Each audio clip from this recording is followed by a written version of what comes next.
That's it.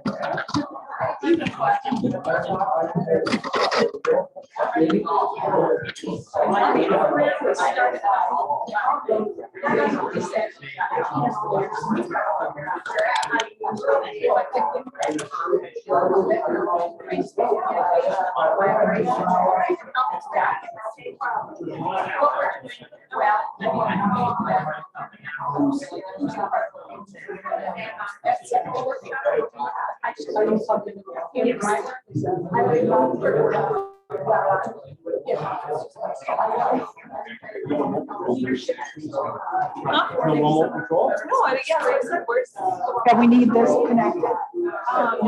Yes.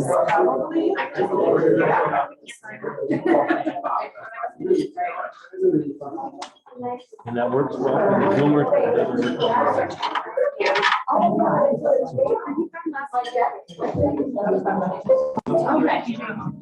Yep. And did you notice I have it screwed in? No, I mean, yes. Can you? It's Ask Laurie if she can hear you. We don't hear it through here. We don't hear it through here. Not through here.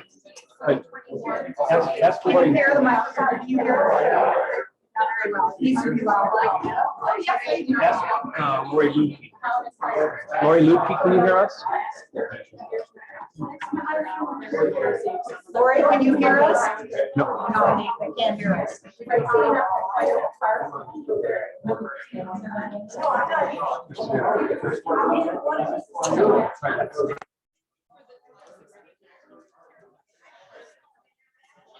Now can you hear us? Now they can hear us. Now they can hear us. Okay. All right. Good morning, everyone. Thank you while we work through our technical difficulties. Welcome to the March 10th midday meeting of the Rotary Club of Rochester. I'm Audrey Betcher, the president of your club. Since we can't all be in the same room together, we do want to take a minute to say hi to each other. And so let's wave at our Rotarian Zoom friends. Good to see everybody. Glad to have everybody here. It's so nice to be back in a room together and still Zooming for those who are not with or who can't get here in person. So to get things started, Jill Cordes will lead us in the four-way test.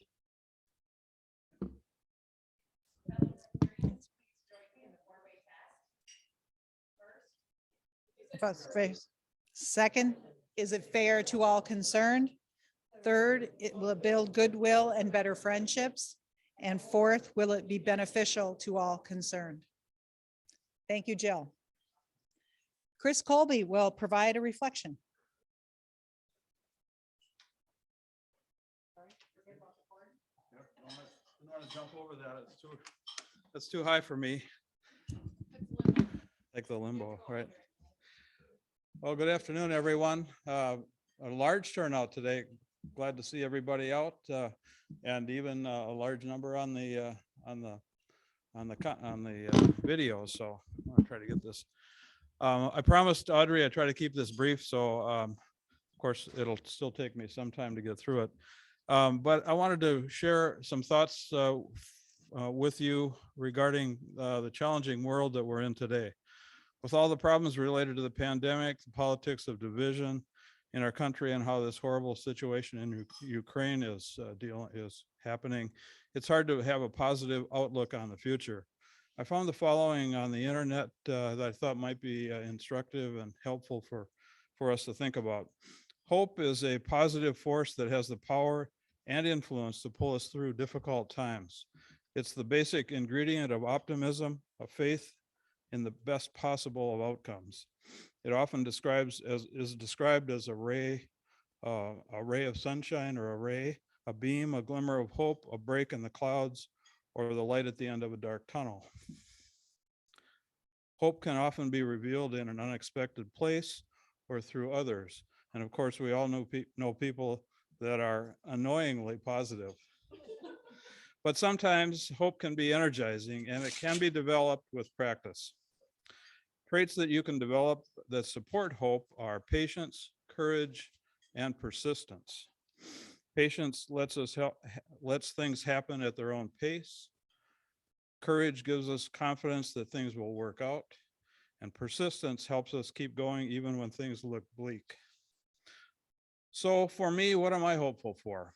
I'm hopeful that the world's leaders can find a way to stop the travesty in Ukraine, that our pandemic has finally subsided, that the Women's Day celebration this week continues to encourage women.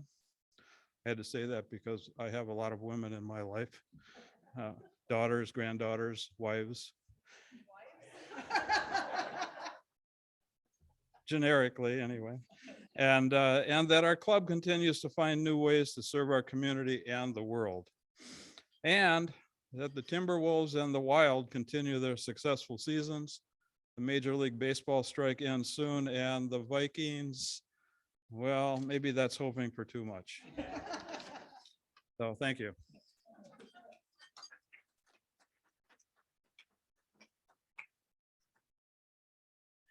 Thank you, Chris. Oops, sorry. Getting organized here. All right, Merlin Rickliffs will introduce our visitors and guests.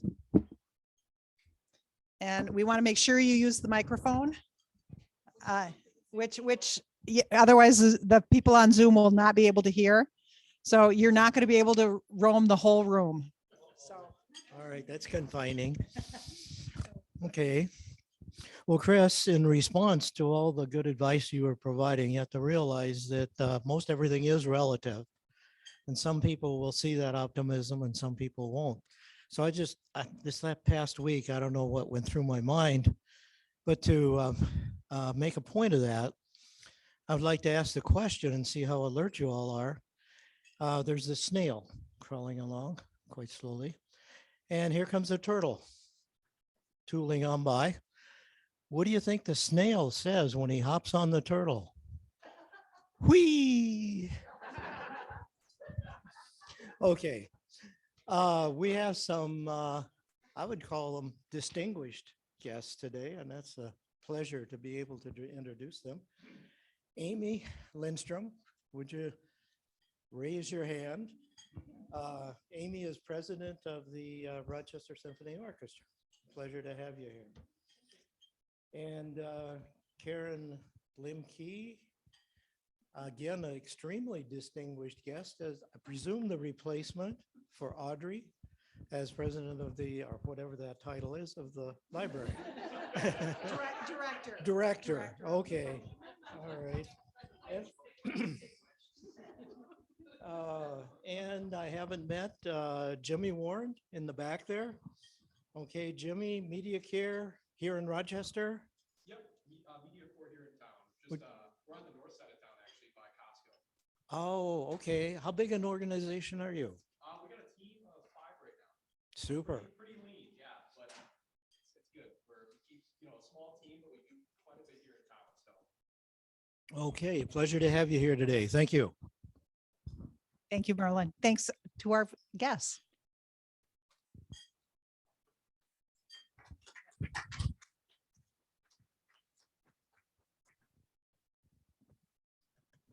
Okay, we're going to celebrate some birthdays. We have birthdays in the first 2 weeks in March. Lori Ludke is March 1st. Mark Benscotter, March 6th. Dave Mortel, also March 6th. Roy Adams is March 7th. And Steve Nyhus is March 14th. Anniversaries for the club. Mark Benscotter is 4 years. Heather Holmes is 9 years. Mary Sorensen is 10 years. Steve Sponsel is 22 years. And LJ Johnson, 51 years.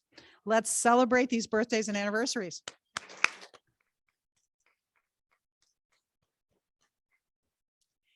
And Bill Neitz will now share the obituary for past President Michael Fallon.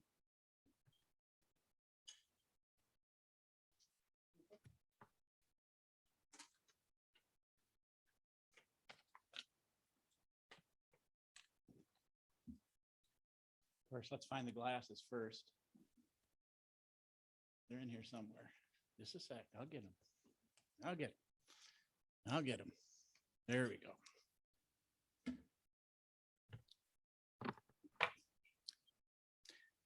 William Michael Fallon was born to John and Luella Smith of O'Fallon, in Princeton, Minnesota on March 7th, 1934.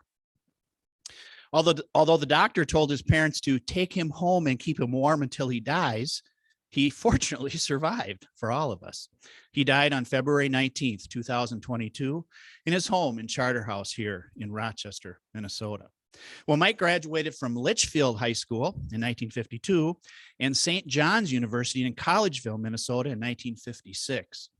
Expecting to become a high school teacher, he attended Vanderbilt University, where he earned a Master's of Arts degree with a major in mathematics in 1957. He was then recruited to teach mathematics at SJU in the fall of 1957. In 1960, he was accepted in the doctoral program of the Mathematical Statistics Department, boy, say that twice, of the University of North Carolina at Chapel Hill, where he met his future wife. He completed his PhD in mathematical studies in 1967. Yes, Mike was truly a math nerd. 1965, he was recruited by Duke University into a biostatistic position jointly funded by Duke's Medical School and the Department of Mathematics. After promotion to the tenured position of associate professor, he decided to use his sabbatical year to study epidemiology. In 1974, Mayo Clinic's Department of Statistics and Epidemiology accepted him to design a breast cancer epidemiology study. I said that 4 times, almost correct. In September of 1974, Mayo recruited him to chair the biostatistics section, a position he held for the next 20 years. And of course, that's where we knew him.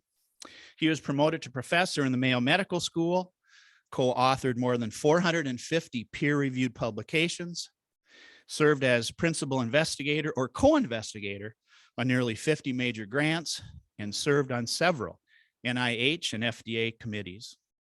In 1994, he was appointed the chair to Mayo's Department of Health Science Research, a position he held until the year 2000. He continued his statistical consulting activities for several years after he retired from Mayo in 2002. At his first class at UNCCH, he discovered that one of his classmates, Judith Rich, was a fellow Minnesotan. He kindly offered to be her study partner. Quickly, the friendship turned into something more, and they were married a year later on September 2nd, 1961, at the St. John Vianney Catholic Church in Fairmont, Minnesota. They continued their statistics studies and professional development together until death parted them 60 years later. Family was important to Mike. He enjoyed spending time with his sons, Sean and Liam. He actively supported their sporting, musical, and academic interests. When they got married, he took pleasure in visiting their families and getting to see his grandkids.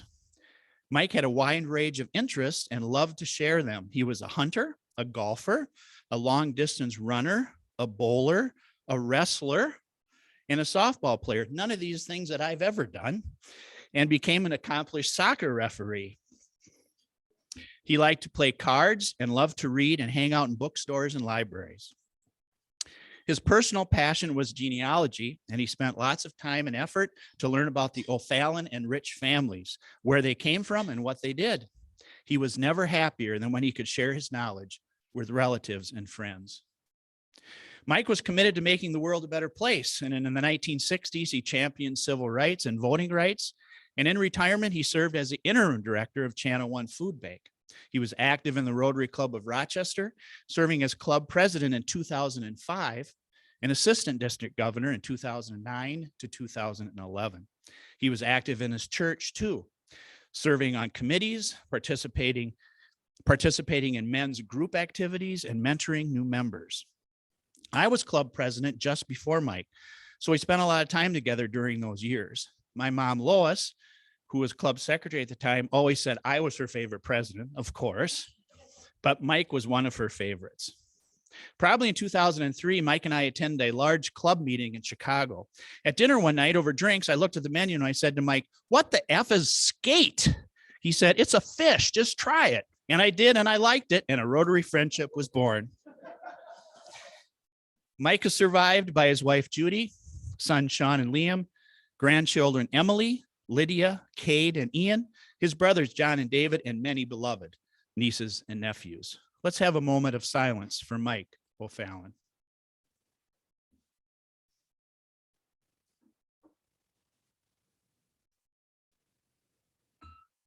Thank you.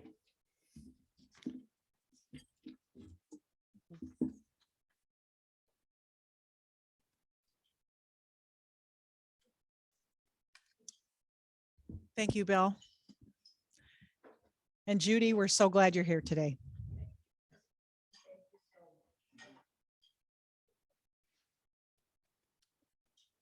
Marilyn Delling will provide an update on Cradle to Career.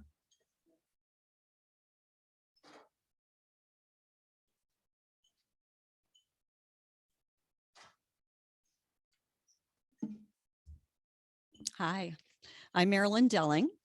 And as Audrey said, I'm going to be giving an update on Cradle to Career. But first, I feel like I need to reintroduce myself. So I joined Rotary in May 2019, shortly after I retired from Olmsted County Public Health. And I became pretty active. I was, came to regularly to the meetings. I did some volunteering and I joined a committee. And then 9 months later, the pandemic struck and everything went on hold. I feel like me included. So, but I'm back. I became re-engaged last summer, actually, with the remote Zoom small group meetings. So whoever had that idea, that was a great idea. My group was led by Janine Gagnes and Julie Brock. And so it was wonderful. We had a great time. And subsequently, I became involved in a planning committee that was a 3 Rotary, the cross Rochester Rotary groups, a planning committee related to re-engaging with Cradle to Career. So that's what I'm going to be talking with you about today. How many people here are already pretty familiar with Cradle to Career? Okay, so most of you, but not all. All right, well, I'm just going to do a brief description for those of you who aren't, and maybe just a review for those of you who are. So on their website, this is how Cradle to Career describes themselves. A community-wide, community-owned initiative devoted to educational equity. A comprehensive, cooperative, evidence-based approach to address education gaps. It's based on the work of Strive Together, a national organization that developed this collaborative model focused on using local data to make smarter decisions. So in a nutshell, Cradle to Career works collaboratively with existing local organizations that serve families and children prenatally to pre-career, and therefore the name Cradle to Career. And they are working together to identify, implement, and measure meaningful outcomes. There are 6 community action networks, they call them CANs for short, that represent children at sequential ages and stages from cradle to career. And the current active networks that they're working on now are kindergarten readiness and high school graduation. So how did this all get started? Actually, it was Rotary who initiated Cradle to Career. I'm sure all of those of you who've been around for at least the past 6 years are aware of that.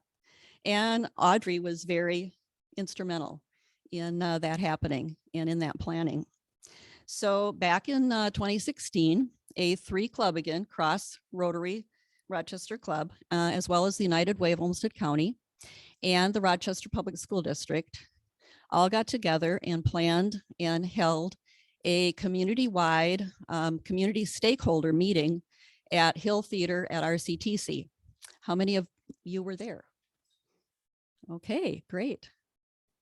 So I was also there representing Olmsted County Public Health at the time, and I was so excited, and I still am, because this work is so needed for the kids in our community. So for the children who are challenged with just their life experience, their family experience. One of those challenges being poverty, but there's several others. So that was in 2016. I think it was May, Audrey? I think. Planning started in 2016 and the summit was in April of 2017. Okay, so it was actually 2017. All right. Okay, thank you. Great. So then in 2017, Rotary initiated Cradle to Career with a district grant. So as you can see, Rotary has been extremely foundational and instrumental in this work. So move forward to last May 2021, a planning committee made up of Cradle to Career staff and again, the 3 Rotary clubs in town met again to talk about how can we get Rotary and Cradle to Career to re-engage together again. So, and they decided, it was unanimous that this was the time to re-engage. Cradle to Career is at a point where they welcome and need community support, and Rotary can take on a meaningful role as gap fillers. We want to build capacity at the club level for our members who care about education and equity. We have people power.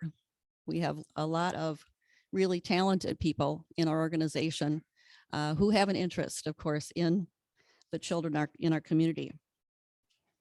So because of this, then I was a part of the planning group that met last September through December to talk about, well, how can we implement this? What will be our first steps? And actually, we would have started even in December, but then we had another COVID surge, right? So it's kind of held us back a little bit, but we're ready to begin now. And the initial steps, we are going to have, each of the clubs are going to have a staff person from Cradle to Career come and talk about Cradle to Career and give all of us an update about, what they've been doing, where they're going, what their plans are. And then I don't know if any of you have ever participated in the Cradle to Career experience, it's called, but it's actually a hands-on, but kind of a interactive educational event where people really learn and why this work is so important. So we're going to, Cradle to Career is actually going to host this experience, Cradle to Career experience for all Rotarians, and you'll be invited to attend one of those events so that you can really get a really good feel for what the work is all about. So the club each appointed an ambassador to be the liaison between Rotary and Cradle to Career. So I am the ambassador for this club. Denise Kelly is for the Greater Rochester Rotary. And then Mackenzie Goodenberger is the ambassador for the Risers. So also we plan to do some monthly updates, or at least frequent updates at our meetings. And then also through the newsletter, we'll be able to get out information and possibly through the website and Facebook. So, but there is an opportunity right now to volunteer. So there is a need right now related to the Kindergarten Readiness Community Action Network. And that is, they are collating the kindergarten ready cards. So there was an issue with the version of the card that was printed, and not all of the cards got printed. And so they've gotten those printed now, and they need to get those cards collated and in, I imagine, alphabetical order. And so they're going to meet next Tuesday evening, March 15th from 6 to 8 p.m.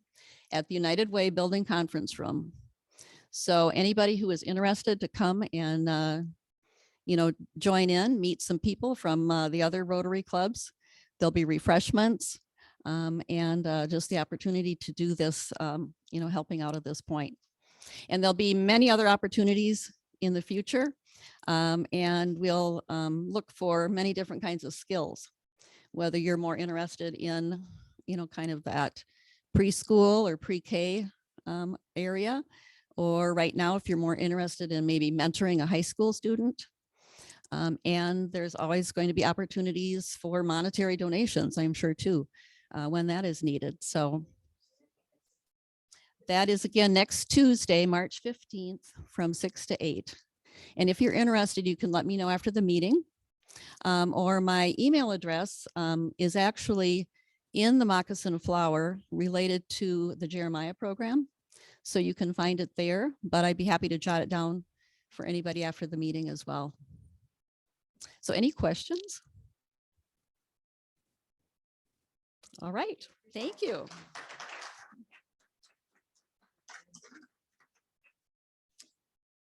All right. Jill Cordes has an update about rotation days. Yeah, we need you up here at the mic. Yep.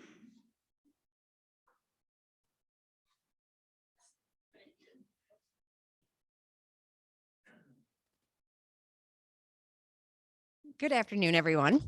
Back by popular demand, we have the 5th Thursday returning. Thank you.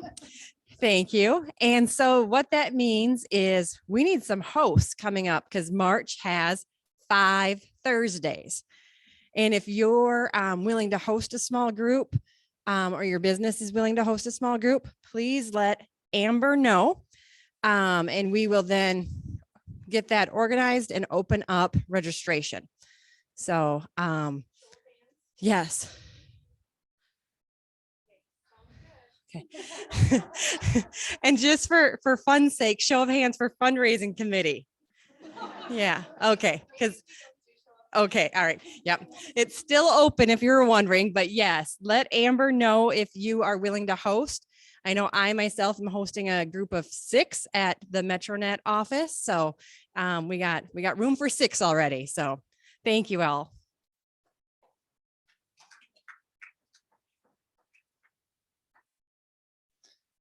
All right.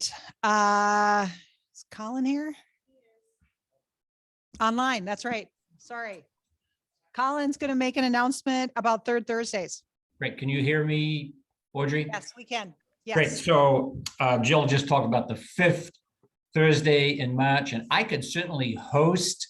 I'm in financial services, so it could be quite boring to come to my office. We could probably watch the stock market fall. That's exciting for some people. But I really can't think of any other reason to come to my office. There's nothing really to show. We could look at a prospectus. No, I don't think we're a good option. But the third Thursday of every month is an opportunity where we have 3 available events. So we have a virtual meeting, which actually President Audrey is going to head up for at least a few months. We have a social activity, which is lunch. Again, lunch is at Twigs. You don't need a reservation. You just need to show up at Twigs and in a smaller group, maybe meet or talk to someone you haven't met before at Rotary. You pay for whatever meal you eat. If you just want to have a cup of coffee, you can have that too. And then we also have a learning opportunity, and that's the one that is becoming a little challenging. And this could be baking bread. This could be visiting a business. Next week, Pam Meyer from Quarry Hill has offered an opportunity at Quarry Hill. Again, this is from noon to 1 to go out there and tap maple trees to make maple syrup. So that's the learning opportunity for next Thursday. And one of the reasons I asked Audrey to come on this call, if you have an activity or a learning or a hobby or an interest or something you could show us or something you could do in 1 hour, let me know and we'll get it in the Moccasin Flower. Thanks, Audrey. Okay. Thank you, Colin.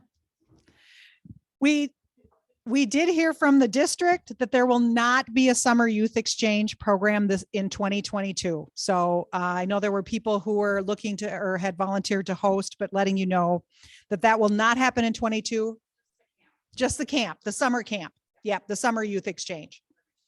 Yeah, thank you for clarifying that. Yeah, so the summer short youth exchange is not happening. The fall one is still on. Correct. Okay, thank you. Still looking for host families.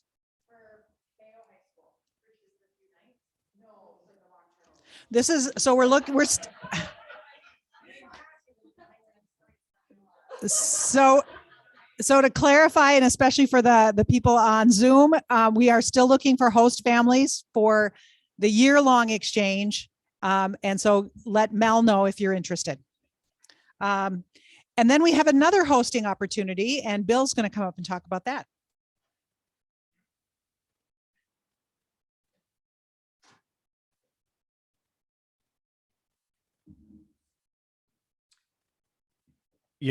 Chris, the idea of hope, and it really ties into a lot of things. We were just talking about cradle to career and the hope that our children all can develop educationally and get to high school and have a career. Well, the other thing that's hopeful is there are some people who want to come to Rochester, and we've experienced one already. And I'll segue back to what was already in the Moccasin Flower about Edgar Botello, who his district contacted us from Monterrey, Mexico, and he's a med student, and he's got an opportunity at Mayo for some research, but he just doesn't have the means to pay for a place to stay in Rochester. So last year, about this time, there was a request, and we got 3 households to host Edgar for the year. And he's in, I did one, Joanne and Dick Rosner did the second, and then Dwight, the president of the GRR, is actually doing the next one that starts, I think, in April. And it's amazing. That person is so enthusiastic and so hopeful of what that experience could make him a better doctor and what it's going to mean to the people back in Mexico. Long story short, we have another request for another individual. Her name is Mariana. She's a 5th year or 6th year medical student from the same district in Mexico, and the same situation. Economically, they cannot afford the lodging, but they do have a internship at Mayo Clinic, and they're looking for host families to see if we can host Mariana for the year. Fortunately, because of Edgar's good experience, and we've been always talking up about how great Edgar is, we have some families that are interested in hosting. Now, not to take away anything from our youth exchange program, which is really the official Rotary hosting families, but those are geared more to if you have a student that you want your own student to experience another culture, or you're kind of lonely and your kids just graduated and you'd like to have somebody else around the house. That's the youth exchange program. This is not a formal program. That's why it's kind of we just are kind of going with the flow right now. But we have another individual. Her name is Mariana. I'll just say these people, not to sound derogatory or anything, are so easy to accommodate. They're adults. Guess what? You don't have to worry. The other thing, they don't have driver's license and they can't drive. Boy, you don't have to worry. So you say, well, how do they get around? It's amazing. They get a bus pass from Mayo Clinic. And I tell you, Edgar is so proud of that.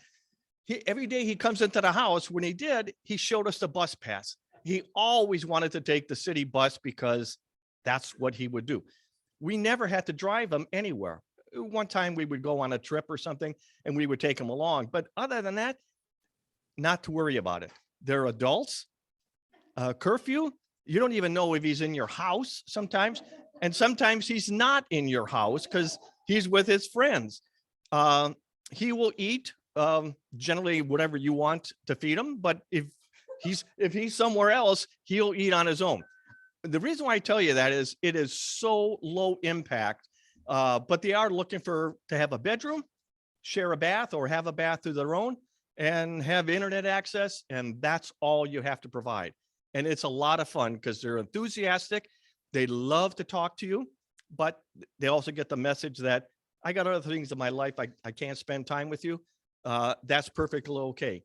And if you're worried about, I go someplace for a couple of weeks, is it okay to leave that person by themselves? Trust me, it's good. They also pick up the mail. They pick up the new. It's great. If you have any packages, they'll take them off your front porch and put them wherever you want to. So it really is a great experience. And think about it. We do have Mariana. So if you're interested, I hate to ramble on, give Audrey your name, and we're going to try to coordinate 3, maybe 4 people for the coming year to take care, or I shouldn't say take care of, to host Mariana. And she's very, very appreciative for the opportunity to come to Rochester, the city of hope, medically. And that's exactly what they're doing. They're coming in with a medical degree or medical research that you're working at the clinic. So think about that. It's really, really good. Thanks, Chris. Yeah, yes, they have been active at, yes, they do have a tie to Rotary. She is involved in the Rotaract program in Mexico, and she's looking to come in May. So that's the start. So thank you. All right. Christine, can you make it real short? Okay. All right, what time of year is it? Basketball, March Madness. And anybody heard that with the top 7 of the top 10 seeds got dumped on one weekend? It is going to be madness, which means if you do not know basketball, you still better participate because it does not matter this year. It is going to be pure chaos. If anybody saw the end of the Chattanooga game, Furman game, whoa. Anyways, Selection Sunday is this Sunday. They will decide the top 68 teams. We only worry about the top 64, which means brackets will be available on Monday. I will email them out to everybody. Suggested $10 donation. You are welcome to donate more, all to benefit the Rotary Foundation, our local club efforts. So, and I will put my Venmo on there to us people who are Venmoing. Thanks, Tamsin turned me onto it last year. And for the rest of you, you can pay at a meeting. We're not too worried about it. It's coming right back to us. So get ready for March Madness. And the first games are March 17th. So if you're meeting at Twigs that day, Tamsin already said we're coming at 11. Games start at 11. Be there. Thank you so much. Thank you. Thank you so much. All right. Thanks, everybody. So Allison Zelms is a local government professional who leads with integrity and believes that professional and ethical local government management is essential to good governance, thriving cities, and the individual well-being of community members. She is committed to organizational dynamics that focus on outcome-oriented solutions that rely on an environment of cross-functional teamwork and lifelong professional development to achieve success. Zelms's career has allowed her to work in urban communities in the heart of Texas and the North Shore of Chicago, world-class visitor destination in the high desert of Arizona, and just prior to Rochester, the vibrant and diverse community of Mankato. Allison joins the city of Rochester as city administrator in January 2021. And the city administrator is responsible for providing strategic leadership and direction for overall city operations, carrying out the policies and ordinances of the city council, coordinating with the mayor, and directing the administrative functions and operations of various city departments. And the position oversees an adopted 2022 budget of $509.4 million, which includes the budget for Rochester Public Utilities, and a city staff of about 940 employees. Zelms is an International City County Management Association credentialed manager, was awarded the ICMA Assistant Excellence in Leadership Award in 2014, and is a 2017 graduate of the Senior Executive Institute at the University of Virginia. She holds a master's of public administration from the University of Kansas and a bachelor's degree in public administration from Augustana College. Allison.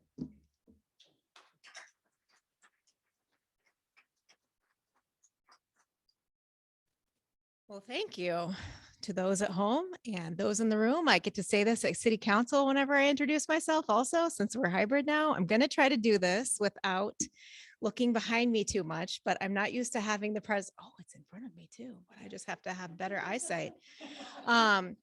So I'll try to do this and try not to say next slide all the time, but I'll probably end up saying next slide unless we have a mind meld here. So entirely possible. I've had that happen before.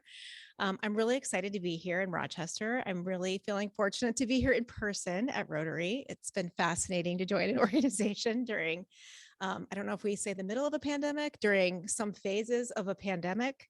And I guess I will be able to say that you hopefully heard it here first today and a little bit of advance notice that we're expecting the CDC to update us to low. later today. So we should be in a place where we can be a little bit more together. And I know city teammates that are on the call and in person are probably looking forward to being able to loosen some of the rules that they've had the pleasure of enforcing over the last 2 years. So really appreciate being invited. As was noted, I joined just a little over a year ago. So I think it's a little fascinating and maybe not the same O'Fallon, but I am a graduate of O'Fallon Township High School in Southern Illinois. My dad retired from the Air Force at Scott Air Force Base. So perhaps relation, I don't know. But a little bit interesting. He also has a master's degree in math. So he is a math nerd. If you want to come in, to a fifth Thursday at the city, we can take an hour talking about the budget, but we don't want to put anybody to sleep. So I just have a couple of things for you today. I thought you might actually have questions. So hopefully I can keep it to maybe 10, 12 minutes and have time for questions. No questions about traffic lights. We already covered that at the front door. Just glad to be here. So we actually updated with the new city council on the next slide. The strategic priorities in the middle of last year. So we've had those since 2018, but the new makeup of city council came together to affirm some of the foundational principles and then update the strategic priorities, which are sort of our guiding principles of how we accomplish what we do at the city. So you can see the first one in the upper left, affordable living, then economic vibrancy and growth management, and quality services for quality living. So sounds like you could fit almost anything in a city under any of these buckets. But it really shows the dynamic sort of balance that we have in the city to be able to be the significantly growing community, to meet the needs of the medical community and be that city of hope, but also meet the needs of our residents and existing businesses who perhaps maybe don't see the same value in a significant amount of growth. So I think it's really important just to see those as they are very big picture, but we have so much going on in the city of Rochester, across the entire community, not just downtown. So if we move forward, you can see a little bit more detail there about, and we like to give a little shout out to our friends at Olmsted County with the Ear of Corn Tower, newly painted, one of our favorite things in the city of Rochester, Olmsted County. So thinking about affordable living, the reason that the city council selected this rather than affordable housing is to really think about the whole spectrum of housing. So not just that first house that you're in, but being able to live and thrive here, even maybe later on in life in your own home, or have opportunities to be able to stay in the community that you love. So the whole spectrum of housing and thinking about how we can influence that as a city. Also looking at transportation options. I feel like I was set up very well to give this presentation with all the Rotarians that came and gave the shout outs about city transit. So being able to connect people who maybe need to live in a different location, but perhaps they won't need a vehicle or as many vehicles in their household. Looking at that regulatory landscape to really understand how we might be able to be creative in order to incentivize our ability to influence that housing arena. And then, of course, not just living here, but really having access to opportunities and amenities that people really need to thrive. So if you think about affordable living, it's not just about housing. And so that's the mindset that the city council came to with those key focus areas within that strategic priority.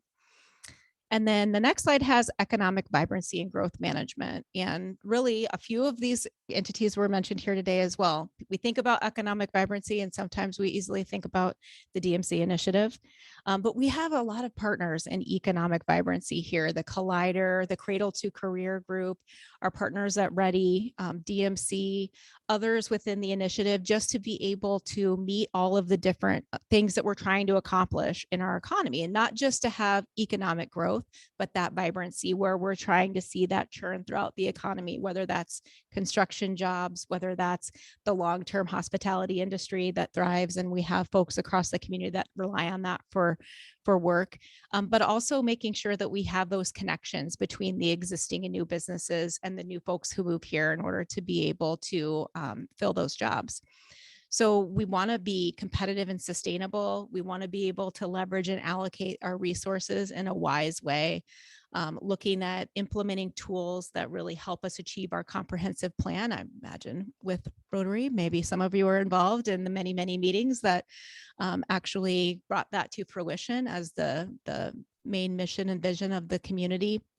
And then looking at guidelines and design guidelines that really help reflect our community values. So we may be seeing growth, but if we can sort of influence what that looks like on the ground, it will feel more in context with the city that you know and love. And then the last strategic priority is quality services for quality living, sort of meat and potatoes of being a city. We want to be able to provide a great library to you. We want to be able to have excellent public service with water and electric and wastewater utility. But we really want those resources, the cultural and recreational opportunities, to be accessible and equitable. So we want those to reflect the community. We want the community to be represented either at the table or in a way where we have a lot of different types of folks together coming out to experience what we're providing.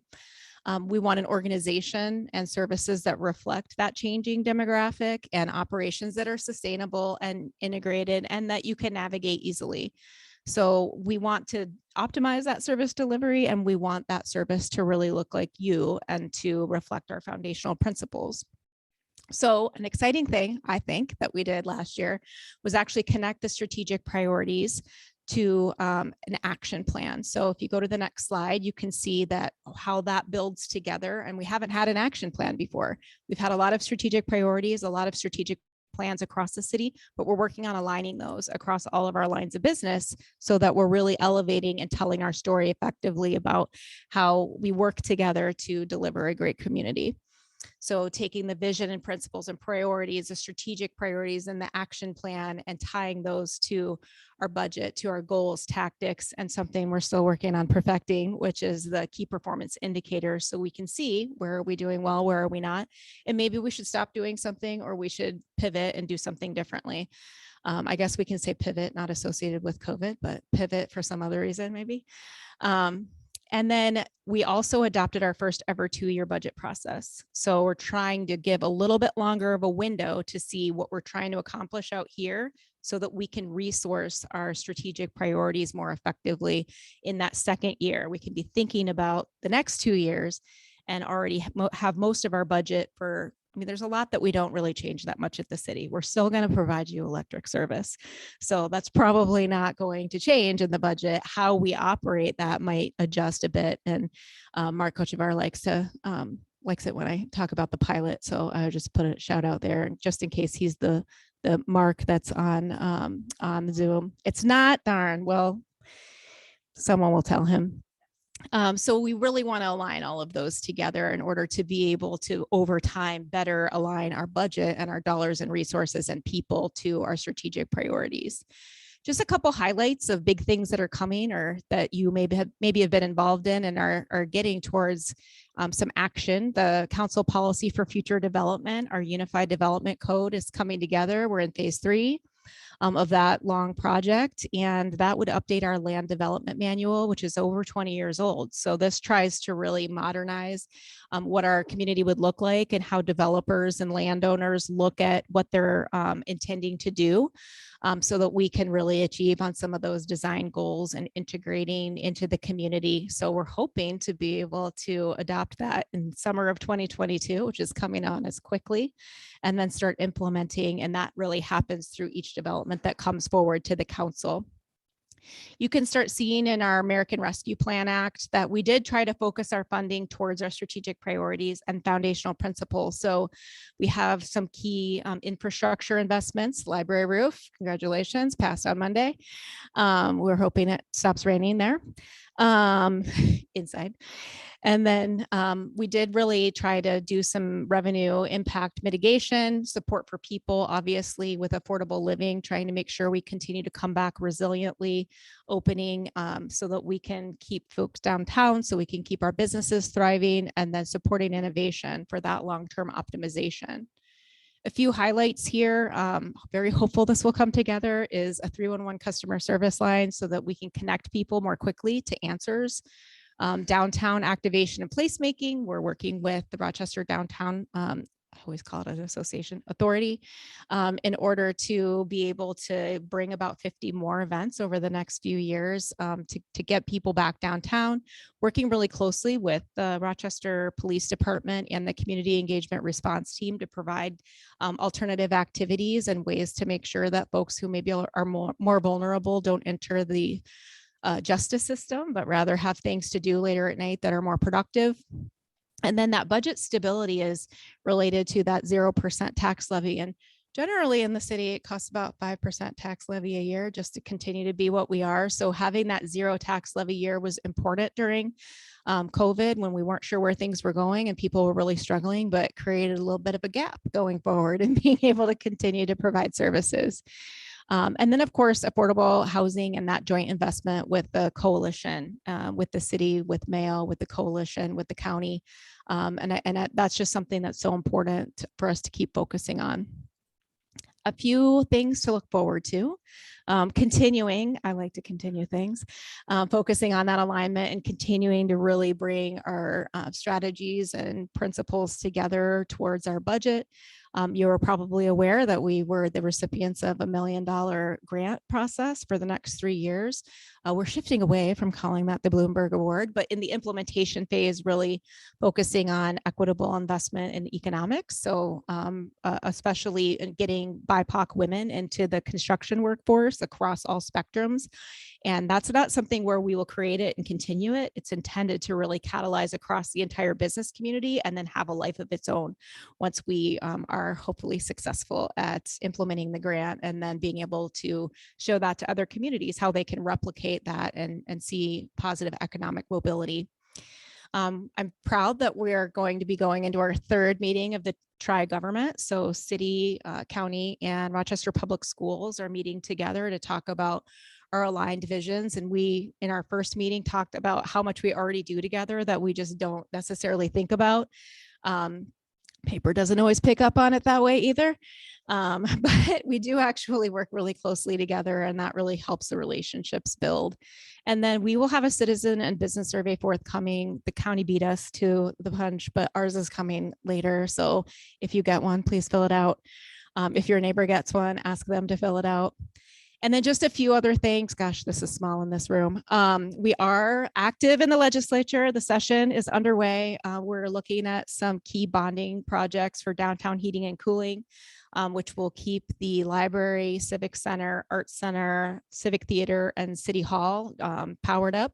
And we have some significant geothermal as part of that. So that's exciting news. We're hopeful that will continue to move. And it will be a phase 1 that future private development can connect to. So they have less of their building footprint that is necessary for HVAC and other systems.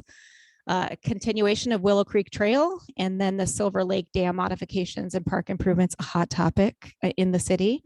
But that has both the dredging as well as some modifications, trail improvements, pedestrian improvements, and then funding for some other park improvements. We're also active at the federal level and have grants into the National Park Service for some additional improvements at Soldiers Field, the Chateau Theater, and Mayo Civic Center improvements through the Federal Economic Development Authority. You've probably been hearing a lot about the 6th Street Bridge, and so we're getting ready to make an application for a RAISE grant for that. And then our water reclamation plant workforce development, some partnership dollars for that grant award, and records management system for the Rochester Police Department are hopefully going to be voted on and move through by the end of this week. Fingers crossed. They are in the Senate bill. And then a sales tax continuation strategy it's not an increase to the sales tax, it would just continue on and renew this existing 0.5% sales tax, and really quite exciting systems level projects for housing vitality, street reconstruction. So hopefully not needing as much assessment for folks, and flood control and water quality, always important as we continue to see different types of rain events. And then finally, regional community and recreational complex. We have a lot of engagement still to do on these. We're sort of going through the legislature and going through engagement at the same time. It's been some significant legislative changes since the last time the city pursued a renewal of the sales tax. So if you've been hearing about that, the legislative framework is different. And so we are the proud recipients of different legislation based on the timing of our sales tax renewal. So you can just see it all here together. That's how we're trying to align all of our work together in order to be able to deliver for the community.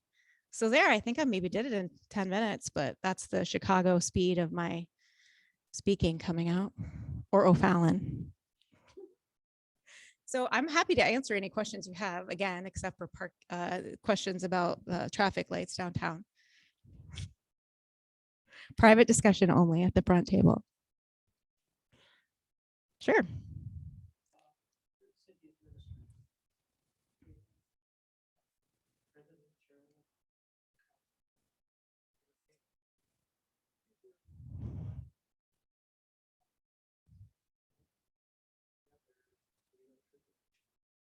Sure. Yep. So the question was about our charter, about how there's the city administrator, the mayor, and the council president, and how those roles work together. And I think aptly put, how do we make sure we don't trip over each other? Well, we stay clear of each other. No, that's not really what happens. It is a bit clear in the charter for some things. So the council meeting is pretty clearly defined that the council president leads the council meeting and the flow of discussion. The mayor's role is, I would argue, a little bit less clearly defined because the mayor does not have a vote, although she does have a veto. So that's important in voting, as it takes a larger majority of council to overcome a veto by the mayor. And then we do also have the police department and police chief that reports to the mayor. So whoever that is, the mayor is the chief magistrate, the mayor signs all of the documents. It really is a bit of a gray area. And I would argue everywhere I've worked, despite different charters, it's about teamwork and working together and trying to keep each other informed of what's happening and trying to always give each other the good grace that we have the best interest of the city at heart, even if we might have a different way of wanting to go about that. So it's a lot of communication, a lot of meetings, a lot of conversation, and really just continuing to work together to ask, how did this go? Did it go well? What were the concerns? And how do we keep moving it forward? The city council has been pretty clear that overall the departments for 40 years have reported pretty much to the city administrator from a day-to-day basis. It's really in those bigger high-level policy items where people maybe have a different way of thinking about it from a policy perspective that I implement, but perhaps if the council's going a different direction than what the mayor might want, that's where it gets a little bit dicier in the relationship world. But we get along fairly well. So it's those hot topics that are passionate and emotional for people. Whether we had a strict council manager form of government or a strong mayor form of government, as they're experiencing in Minneapolis right now, the transition to that, voting for it, and then how that transitions for their city council members and their mayor is sometimes a different animal once you have to implement and people's positional roles start to shift a little bit. So it's a long answer, but there's a lot of gray area, I would say, in the charter. And Audrey knows this well. In the DISC profile, I have a long line in the D area. So laws are sort of guidelines and we figure out how to make it work best for the community, right? That's kind of how I look at it. Figure it out.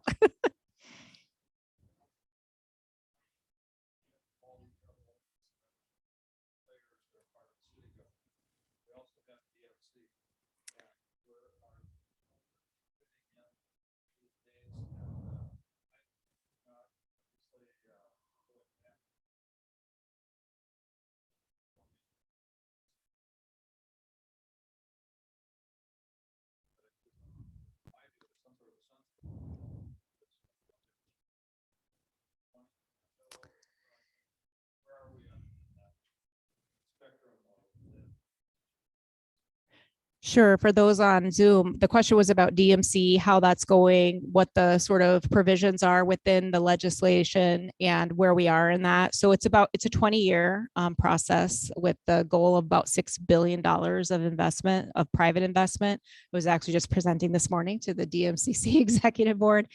And we have exceeded over about $1.2 billion of investment in the first 6 years of the life of that. So through 2021.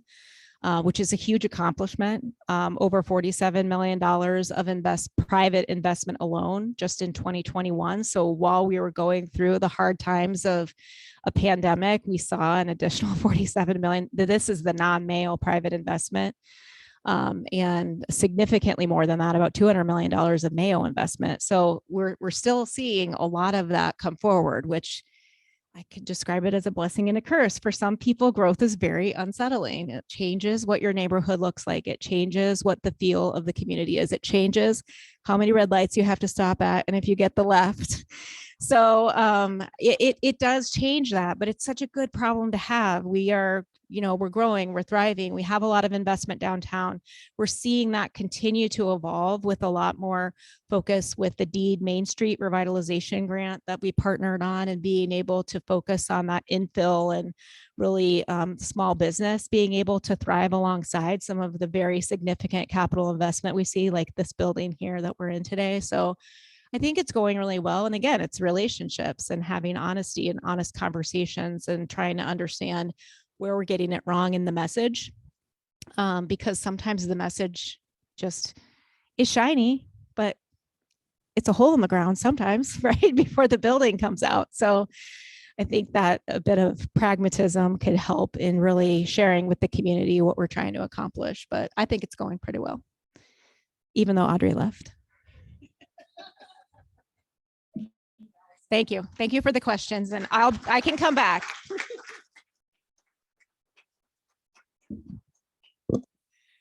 Thank you, Allison. As a thank you for your presentation, a gift will be given to the Community Health Service, Inc. As we close out today, I want to give thanks to all who assisted. Bill Wichter, who is our greeter, Jill Cordes for leading us in the four-way test, Chris Colby, who provided the reflection, Merlin Rickliffs for introducing visitors, and John Woodruff for assisting at the visitors table and as our Sergeant of Arms. And a big thank you to our speaker, Allison Zelms. Thank you all. Serve to change lives. We are adjourned.